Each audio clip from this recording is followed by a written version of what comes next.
आपल्या सर्वांना माहीत आहे, पहिल्यांदा आपण सोरवाडावर इथं नगर परिषदमध्ये लढण्याचा निर्णय घेतला.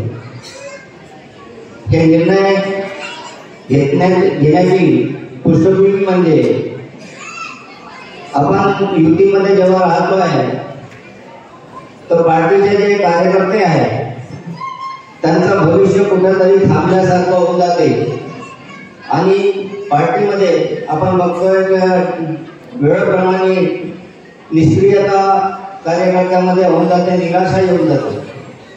कारण त्यांना त्या संधी मिळायच्या, त्या संधी जेवढ्या प्रमाणात पाहिजे ते भेटत नाही. आणि जर संधी भेटली तर जे मोठे पक्ष आहेत ते दुसरे उमेदवार करून आपल्या लहान पक्षाच्या उमेदवाराला पाडून टाकतात. या सर्व बाबीतून बाहेर निघण्यासाठी आणि आपल्या पक्षांना मजबूत करण्यासाठी मला जेव्हा यवतमाळ जिल्ह्यात संघटनांवर नेतृत्व करण्याचं काम यवतमाळ, राळेगाव आणि विधानसभा या 3 विधानसभा जेव्हा माझ्याकडे दिलं तर आम्ही निश्चित केलं की आपण आपल्या निवडणुका सोरवाडावर लावू. कारण ह्या निवडणुका आमच्या सर्व कार्यकर्त्यांच्या निवडणुका आहेत, ज्यांच्या कांद्यावर आज आम्ही सर्व आम्हाला घेऊन चालत आहे असे सर्व कार्यकर्ते त्यांच्या निवडणुका आहेत. आणि त्यांना चांगली संधी भेटली पाहिजे, ते कुठं ना कुठं चांगले सेटल झाले पाहिजे आणि वणीच्या विकासासाठी चांगलं काम करण्यासाठी त्यांना संधी मिळाली पाहिजे.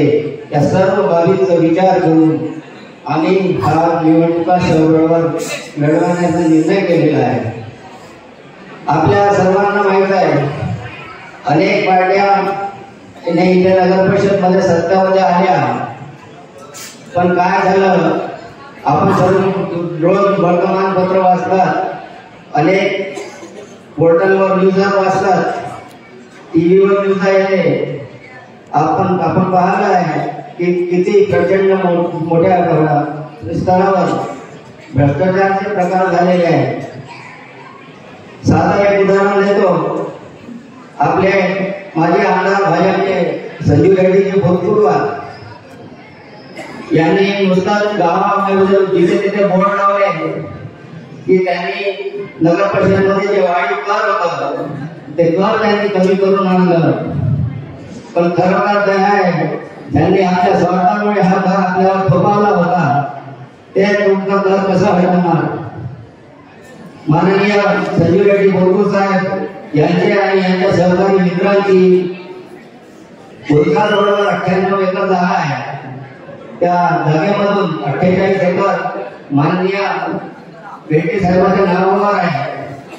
ही जागा त्यांनी आपल्या स्मार्ट सिटी दाखवून तिथे काही टक्के त्याच्यातली जागा द्यायची आणि तिथं 28 करोडचं जे डेव्हलपमेंट आहे ते नगर परिषदेकडून आपण करून घ्यायचं.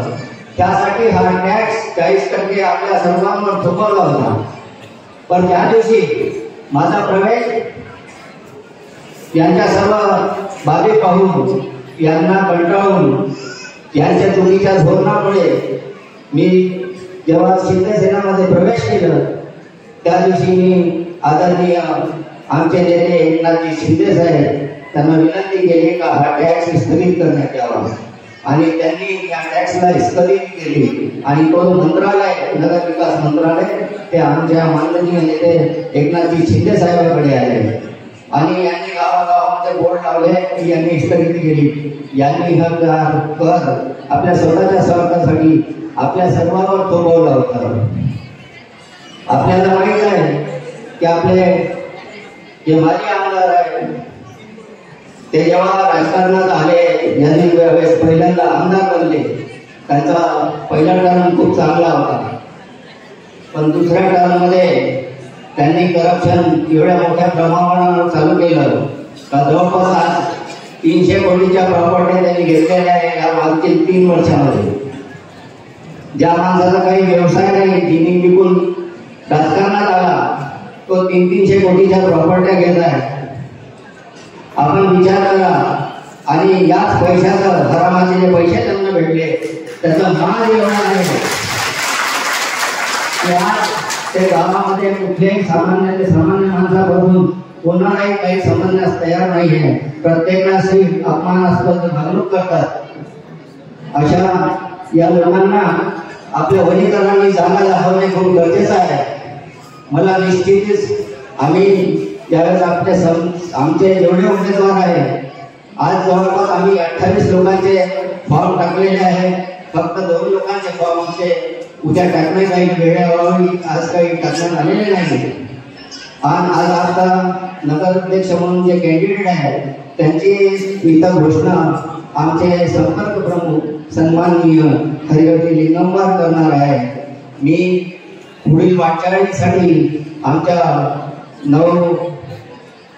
नवीन नगराध्यक्षासाठी माझ्याकडून खूप शुभेच्छा देतो आहे. सध्या नाव मी घोषित करणार नाही. आपल्या सर्वांचं पुन्हा एक वेळा खूप खूप स्वागत करून आपल्या सर्वांचा आम्हाला सहकार्य मिळेल आणि खूप मोठ्या प्रमाणावर आपला धर्म या नगरपालिकेवर फिरवू. जय सावून, जय महाराज. निवडणुकीची घोषणा झाली आणि शिवसेनेचे उमेदवार कोण राहणार की नाही राहणार याची उत्सुकता वणीच्या लोकांना खूप होती. माझी वणीच्या निरीक्षकपदी आमचे लाडके पालकमंत्री मान्य संजय राठोड यांनी नियुक्ती केली आणि मग मी वणीमध्ये आलो तेव्हा ही चर्चा होती की शिवसेनेला उमेदवार मिळणार की नाही मिळणार. मग परत गेलो, विजय चोरडिया, विशालभाऊ नांदेकर, आमची सर्व टीम कामाला लागली आणि 10 तारखेला मी उमेदवाराच्या नगराध्यक्षासह इंटरव्ह्यू घेण्यासाठी आलो. तेव्हा नगराध्यक्षाकरता 6 उमेदवार आले होते. अनुसूचित जमाती मधून नगराध्यक्ष महिला 6 उमेदवार आले होते आणि 79 उमेदवार ही नगरसेवकासाठी आले होते. म्हटलं त्यांना हे घोषित करा. आम्ही 3 वाजता इंटरव्ह्यू सुरू केले.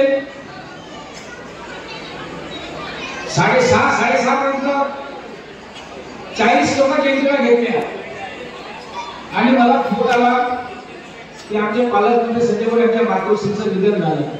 मी बाकीचे इंटरव्ह्यू सोडून यांच्यावर सोपवल्या निघून गेलो. म्हणजे जे लोक 8 दिवस अगोदर सांगत होते की शिवसेनेला उमेदवार मिळणार की नाही मिळणार त्यांच्यासाठी हे सांगणं होतं. मग 6 नगराध्यक्षाच्या उमेदवारांनी इंटरव्ह्यू दिला. 6 पैकी 4 नगराध्यक्ष सक्षम, 6 पैकी 4 जणांचं नाव इथल्या कोर कमिटीने जिल्हा स्तरावर पाठवलं. 40 सक्षम होते.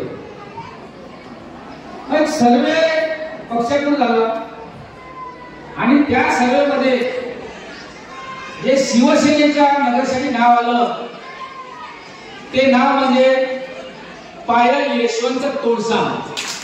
मी पायाला सूचना करतो, तुम्ही कृपया मंचावर यावं.